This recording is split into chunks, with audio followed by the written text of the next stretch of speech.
ಅಲ್ಲ ಗೌತಮ್ ಸರ್, ಇಷ್ಟು ದೊಡ್ಡ ಬಿಸ್ನೆಸ್ ಎಂಪೈರ್ ಹೊಂದಿರೋ ನೀವು ಒಂದು ಸಣ್ಣ ಚಿಕ್ಕ ಸೂಜಿಗೆ ಭಯ ಪಡ್ತಾ ಇದ್ದೀರಲ್ಲ. ಹೀಗೆ ಮಾಡಿದ್ರೆ ಹೇಗೆ?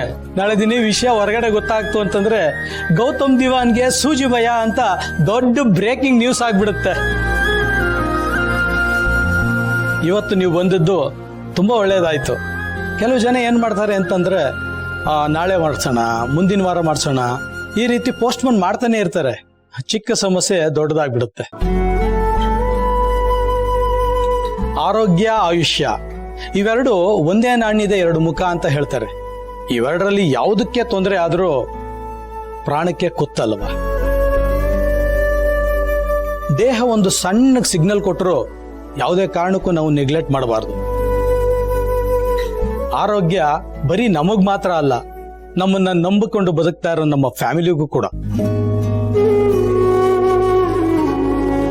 ರಿಪೋರ್ಟ್ ಬಗ್ಗೆ ತಲೆ ಕೆಡಿಸ್ಕೋಬೇಡಿ, ಎಲ್ಲ ನಾರ್ಮಲ್ ಆಗೇ ಇರುತ್ತೆ, ಏನು ಟೆನ್ಷನ್ ತಗೊಳಕ್ ಹೋಗ್ಬೇಡಿ.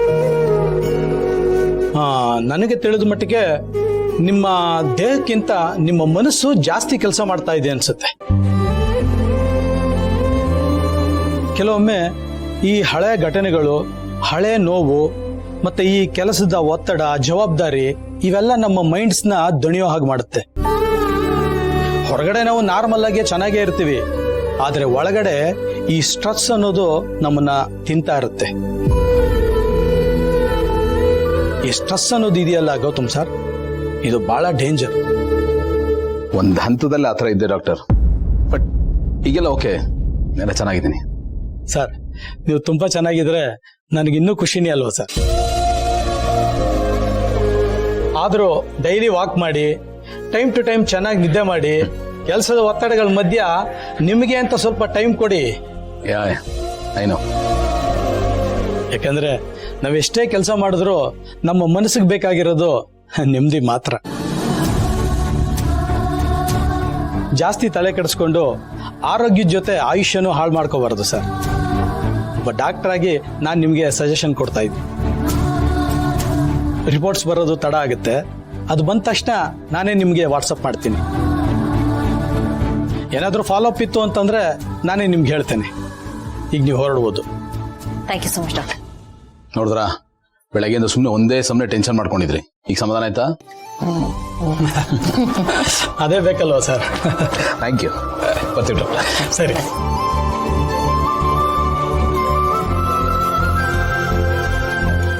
ಡಾಕ್ಟರ್ ಸರಿ, ಬರ್ತೀವಿ. ಓಕೆ. ಡಾಕ್ಟರ್ ಡಾಕ್ಟರ್, ಹಾ, ಈಗ ತಾನೇ ಬಂದೋದ್ರಲ್ಲ ಅವ್ರ ರಿಪೋರ್ಟ್ಸ್ ಇದು, ಇದ್ರಲ್ಲೇನೋ ವೇರಿಯೇಷನ್ ಕಾಣಿಸ್ತಿದೆ. ರಿಪೋರ್ಟ್ ಒಮ್ಮೆ ಚೆಕ್ ಮಾಡಿ. ಇದು ಮಷಿನ್ ಎರರ ಅಥವಾ ರಿಪೋರ್ಟ್ ಕರೆಕ್ಟ್ ಆಗಿ ಇದೆಯೋ ಗೊತ್ತಾಗ್ತಿಲ್ಲ ಡಾಕ್ಟರ್. ಕೊಡಿ ಇಲ್ಲಿ.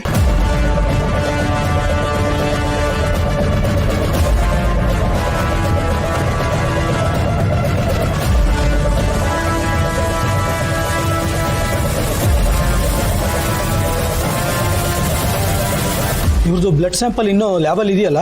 ಹೌದು ಡಾಕ್ಟರ್. ಇಮಿಡಿಯೇಟ್ ಆಗಿ ಈ ಸ್ಯಾಂಪಲ್ಸ್ನೆಲ್ಲ ಡೀಪ್ ಅನಲೈಸಿಸ್ ಕಳಿಸಿ. Okay doctor. ಹಾಗೆ ಈ ಅಡಿಷನಲ್ ಟೆಸ್ಟ್ ಆಡ್ ಮಾಡಿ. ಎಲ್ಲ ರಿಪೋರ್ಟು ಕ್ರಾಸ್ ವೆರಿಫಿಕೇಶನ್ ಆಗಬೇಕು, ಯಾವುದು ಡೌಟ್ ಉಳಿಬಾರ್ದು. ಸರಿ ಡಾಕ್ಟರ್. ಅಂದ್ರೆ ಈ ರಿಪೋರ್ಟ್ ಕರೆಕ್ಟೇನಾ?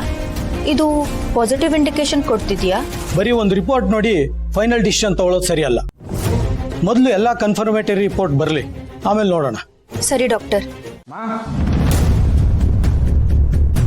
ಅಮ್ಮ, ಏನ್ ಜೀವ? ಅಕ್ಕಂಗೆ ಯಾರು ಹೇಳಿದ್ರು? ನಾನು ಜೈದವನ್ನ ಮೀಟ್ ಮಾಡೋದಕ್ಕೆ ಸ್ಟೇಷನ್ಗೆ ಹೋಗಿದ್ದೆ ಅಂತ ಯಾರು ಹೇಳಿದ್ದು? ಅಕ್ಕಂಗೆ ಈ ವಿಷಯ ಗೊತ್ತಾಗಿ ನನಗೆ ಫೋನ್ ಮಾಡಿ ಸಿಕ್ಕಾಪಟ್ಟೆ ಬೈದ್ಲು. ನಾನೇ ಏನೋ ದೊಡ್ಡ ತಪ್ಪು ಮಾಡಿದ್ದೀನಿ ಅನ್ನೋ ಥರ. ನನಗೆ ಬೇಜಾರಾಯ್ತಮ್ಮ. ಅವಳಿಗೆ ನಾನೇ ಹೇಳ್ದೆ ಕಣೋ.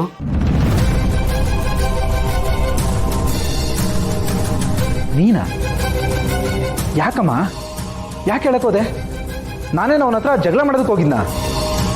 ಅವ್ನು ಏನು ಮಾಡ್ತಾನೋ, ಯಾರಿಗಾದ್ರೂ ತೊಂದರೆ ಕೊಡ್ತಾನೋ ಅಂತ ತಿಳ್ಕೊಬೇಕಾಗಿತ್ತು, ಅದಕ್ಕೆ ಹೋದೆ. ಅದನ್ನೇ ದೊಡ್ಡ ವಿಷಯ ಮಾಡ್ತಿದ್ದೀರಲ್ಲ. ಅದೇ ಜೀವ, ನೀನು ಅವನಿಗೆ ಬುದ್ಧಿ ಹೇಳ್ತೀನಿ ಅಂತ ಜೈಲ್ವರೆಗೂ ಹೋಗೋದು, ಮಾತಲ್ಲಿ ಅವನನ್ನು ಕೆಣ್ಕೋದು, ಇದೆಲ್ಲ ಕೇಳೋವಾಗ ನನಗೆ ಭಯ ಆಗಲ್ವಾ? ನೋಡು ಜೀವ, ನೀನ್ ಎಷ್ಟೇ ಒಳ್ಳೆ ಉದ್ದೇಶದಿಂದ ಅಲ್ಲಿ ಹೋಗಿರ್ಬೋದು, ಆದ್ರೆ ಎದುರಿಗಿರೋ ವ್ಯಕ್ತಿ ಅದನ್ನ ಹೆಂಗ್ ತಗೋತಾನೆ ಅನ್ನೋದ್ರ ಮೇಲೆ ಡಿಪೆಂಡ್ ಆಗತ್ತೆ. ಅದಕ್ಕೆ ಹೆದರ್ಕೊಂಡು ನಾನು ಭೂಮಿಗೆ ಹೇಳಿದ್ದು. ಏನಮ್ಮ, ನೀನು ಯಾವಾಗ ನೋಡಿದ್ರು ಅವನು ಮಾಡಿರೋ ತಪ್ಪಿಗಿಂತ ನಾನೇನೋ ಮಾಡಿದ್ರೆ ಅದನ್ನೇ ದೊಡ್ಡ ತಪ್ಪು ಅನ್ನೋ ಥರ ಮಾತಾಡ್ತೀಯಲ್ಲ. ಅವನು ಎಷ್ಟೆಲ್ಲ ಮಾಡಿದ್ದಾನೆ, ಎಷ್ಟು ಜನರ ಜೀವನ ಹಾಳು ಮಾಡಿದ್ದಾನೆ. ಅದ್ಯಾವುದೋ ನೆನಪಿಲ್ವ ನಿಮಗೆ? ಒಳ್ಳೆಯವರು ಒಳ್ಳೆಯವರಾಗೇ ಇರಬೇಕು. ನಾನೇನೋ ಒಂದು ಹೆಜ್ಜೆ ಮುಂದೆ ಇಟ್ಟಿದ ತಕ್ಷಣ ನಾನೇನೋ ದೊಡ್ಡ ತಪ್ಪು ಮಾಡಿದ್ದೀನಿ ಅನ್ನೋ ಥರ ಆಡ್ತಿದ್ದೀರಲ್ಲ. ಅವನು ತಪ್ಪು ಮಾಡ್ದ ಕರೆಕ್ಟ್ ಕಣೋ, ಒಪ್ಕೊಳ್ಳೋಣ. ಹಾಗಂದ್ಬಿಟ್ಟು ನೀನು ಅವನ ಥರನೇ ತಪ್ಪು ಮಾಡಕ್ ಹೊರಟಿದ್ಯಾ? ಬೆಂಕಿ ಹತ್ತಿರೋ ಜಾಗಕ್ಕೆ ಇನ್ನೊಂಚೂರು ಬೆಂಕಿ ಹಾಕಿದ್ರೆ ಅದು ಆರೋಗಲ್ಲ ಕಣೋ, ಅದು ಇನ್ನೂ ಜಾಸ್ತಿನೇ ಆಗುತ್ತೆ. ನೋಡು, ನನಗೆ ಬೇಕಾಗಿರೋದು ನೀನು ಗೆಲ್ಲೋದಲ್ಲ, ನೀನು ಸುರಕ್ಷಿತವಾಗಿರೋದು. ಈಗೇನೋ ಸ್ವಲ್ಪ ನೆಮ್ಮದಿ ಅನ್ನೋದು ಇದೆ. ಇಷ್ಟು ದಿವಸ ಆ ಮನೆಯವ್ರು ಎಷ್ಟು ಕಷ್ಟ ಅನುಭವಿಸಿದ್ದಾರೆ ಅಂತ ನೀನು ನೋಡಿದ್ಯಾ. ಈ ಥರ ಇರುವಾಗ ಮತ್ತೆ ಹೋಗಿ ನೀನು ಹೊಸ ಸಮಸ್ಯೆನ ಮೈ ಮೇಲೆ ಹೇಳ್ಕೊಳ್ಳೋದು ನನಗಿಷ್ಟ ಇಲ್ಲ ಕಣೋ. ಒಂದು ತಾಯಿಯಾಗಿ ನನಗೂ ಭಯ ಆಗಲ್ವಾ ಹೇಳು ಜೀವ? ಅಮ್ಮ, ನಾನು ಯಾವ ಸಮಸ್ಯೆನೂ ಕ್ರಿಯೇಟ್ ಮಾಡೋದಕ್ಕೆ ಹೋಗಿರ್ಲಿಲ್ಲ. ಅವನನ್ನು ಹಾಗೆ ಬಿಟ್ರೆ ಎಲ್ಲಿ ಹಳೆ ಆಟ ಶುರು ಮಾಡ್ತಾನೆ ಅನ್ನೋ ಭಯ ಅಷ್ಟೇ. ಅದಕ್ಕೆ ಅವನ ಮೇಲೆ ಗಮನ ಇಡೋಣ ಅಂತ ಹೋಗಿದ್ದೆ. ಇದರಿಂದ ನಿಮಗೆಲ್ಲ ನೋವು ಮಾಡೋ ಉದ್ದೇಶನೇ ಇರಲಿಲ್ಲ ನನಗೆ. ಜೀವ, ಗಮನ ಇಡೋದು ಬೇರೆ, ಅವ್ರ ವಿಷಯದಲ್ಲಿ ತಲೆ ಹಾಕೋದು ಬೇರೆ. ಅದು ಆ ಜೇಡಿ ಎಂತ ಕೇಡಿ ಅಂತ ಗೊತ್ತಿಲ್ವಾ ನಿನಗೆ? ಅಂಥವ್ರ ಹತ್ರ ಮಾತಾಡೋದೇ ಕೆಲವು ಸಲ ಡೇಂಜರಸ್. ನೀನು ಎಷ್ಟೇ ಸರಿ ಇದ್ರು ತಪ್ಪು ನಿನ್ನ ಮೇಲೆ ಬರೋ ಸಾಧ್ಯತೆ ಜಾಸ್ತಿ ಇರುತ್ತೆ. ಅದನ್ನ ಗಮನ ಇಟ್ಕೊ. ನೀನು ಹೇಳೋದು ತಪ್ಪೇನಿಲ್ಲ. ಇನ್ನೊಂದು ಚಿಕ್ಕ ವಿಷಯ ಹೇಳ್ತೀನಿ, ದಯವಿಟ್ಟು ಕೇಳಿಸ್ಕೊ. ನಮ್ಮ ಭೂಮಿ ಈಗ ಸ್ವಲ್ಪ ನೆಮ್ಮದಿಯಾಗಿದ್ದಾಳೆ. ದಯವಿಟ್ಟು ಅದನ್ನ ಮತ್ತೆ ಹಾಳು ಮಾಡ್ಬಿಡ್ಬೇಡ.